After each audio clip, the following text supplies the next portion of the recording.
Hey all, here at OS Reviews. You're watching our video unboxing and first impressions look at the EZBook 3 Pro. This is a 13.3-inch Ultrabook that has a full aluminum design. The shell is very similar to the much more expensive MacBook Air.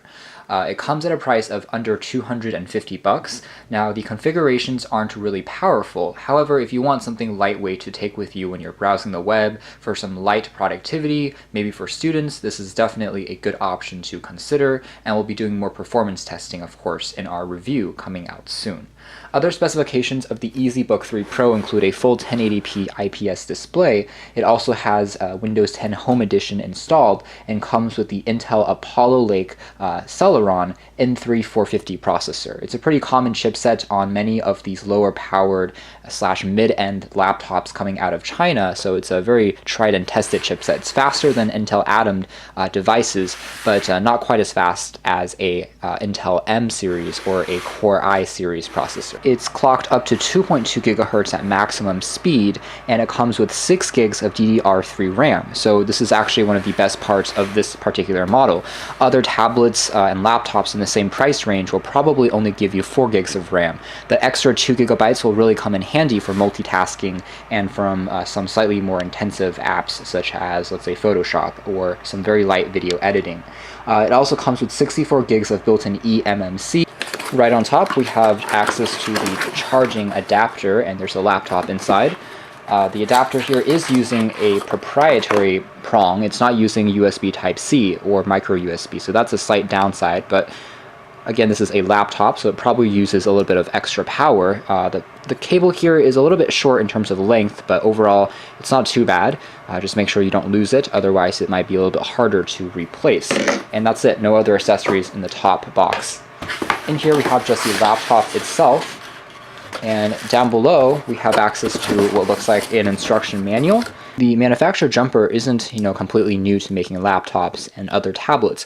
The Ultrabook series, which is dedicated for their MacBook-esque line of Windows computers, has been out for a few generations already, and so this is now the third gen that should be improved upon in terms of the performance as well as some of the ergonomics. Packaging here, we can see the instructions, very light. It comes in both English and Chinese, and there's also a kind of warranty guide that you get inside as well. Alright, so taking a look at just the laptop next, it's pretty carefully packaged.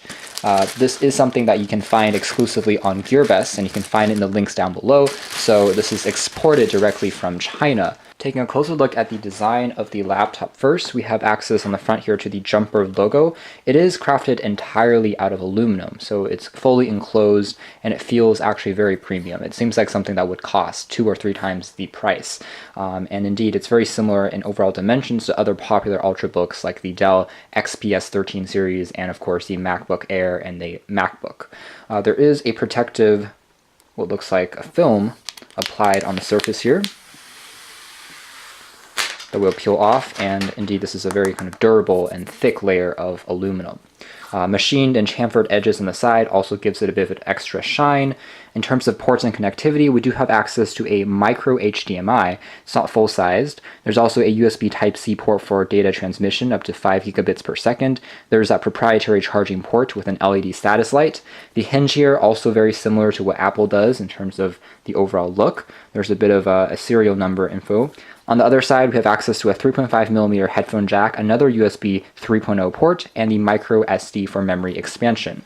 On the back, we have another protective film, so lifting this up, we'll find access to these stereo speakers, which are unfortunately mounted on the back, but at least you do have 2 of them. And there's also access to additional kind of branding info on the aluminum and a few screws if you ever need to take it apart to look at the internals. But you can see how everything is integrated, including the battery. There's also rubber feet that prevents the unit from sliding around on a surface or a desk, and indeed, it's very sleek, very premium looking and smart looking. As a quick size comparison, here we have a slightly older kind of iPad 3, but it's a better comparison because the iPad 3 isn't exactly the thinnest tablet.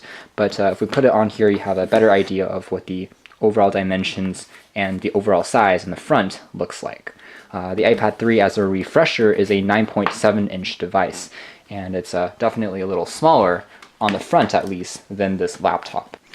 Opening up the computer, we have access to a matte display as opposed to glossy or reflective, which makes it easier to see when there's a bit of light as well as even outdoors, which is a positive feature. We have a pretty generously sized touchpad on the front here as well that measures roughly 3 inches, and it supports multi-touch, of course, has the same color as a keyboard, has a matte texture to it as well, so it's slightly grippy, and you can click anywhere on the touchpad to activate a click, which is pretty good.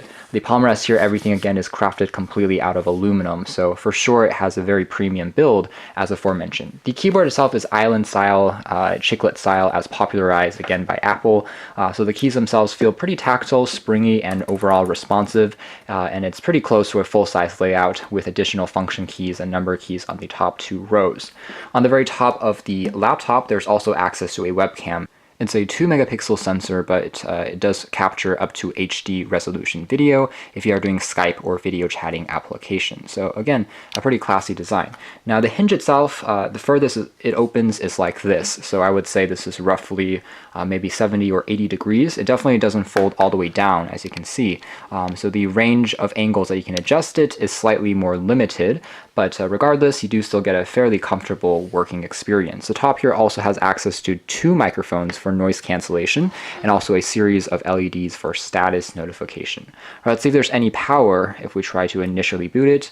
And it seems like there should be a little. The setup process should be fairly quick. I would say it's going to take roughly 5 minutes. It will ask you to enter your probably Wi-Fi information, whether you want to use Cortana, Windows Hello, and then it's going to jump right in to Home Edition. It does have dual band 2.4G and 5G wireless, so should be okay as far as the reception. Of course, we'll be testing that out a little bit more. Everything seems to be in Chinese at the moment, since again this was exported, but hopefully we can toggle around with the language settings in a moment. Screen on first impression seems actually fairly bright, and as an IPS panel seems to have good viewing angles if we kind of shift this around a little bit. And again, the matte texture and surface here seems to be a smart choice considering that this is not a touchscreen laptop. All right, so let's choose English. And indeed, after about 5 minutes, everything is fully loaded. I have set up Cortana. Now, Windows Hello also works with things like fingerprint unlocking and also face recognition unlocking. You do need to have to use an adapter if you want to add fingerprint recognition, since this particular model doesn't have a scanner built on in, but it is supported with Windows 10 Home Edition. You can see that everything is set up for English properly, and if we go into my computer or this PC, we can very quickly take a look at system profiles. You can see that out of these 64 gigs, you have roughly 43 gigs available. So there is a significant portion taken up by the operating system, but it does have a fairly clean install of Windows otherwise. And if we take a look at other properties, such as, let's say, the licensing and key information, let's jump into this. And it seems like everything is fairly smooth and responsive, at least on this first boot. And of course, we do have a fully licensed version of Windows 10, and everything is set up properly. There's again 6 gigs of RAM, and again we have a 64-bit version of Windows 10 Home Edition, and of course Intel Celeron CPU. 1.1 gigahertz is the base clock speed. Otherwise, the laptop itself has fairly slim bezels, as you can see here. It's actually very impressive for such a low-priced machine. So it looks very sleek, looks very modern. It does also have Bluetooth version 4.0 built in, and the Wi-Fi connection range seems to be also pretty stable in terms of first impressions. It does have a pretty good charge on the battery on first boot as well.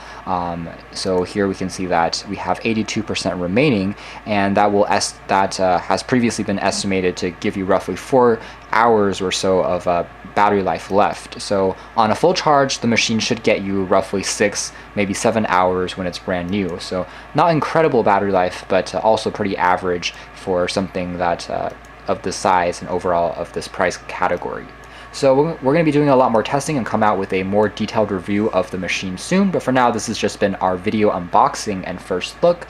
Thanks for watching here at OS Reviews. This has been the Jumper EZBook 3 Pro 13.3-inch laptop computer.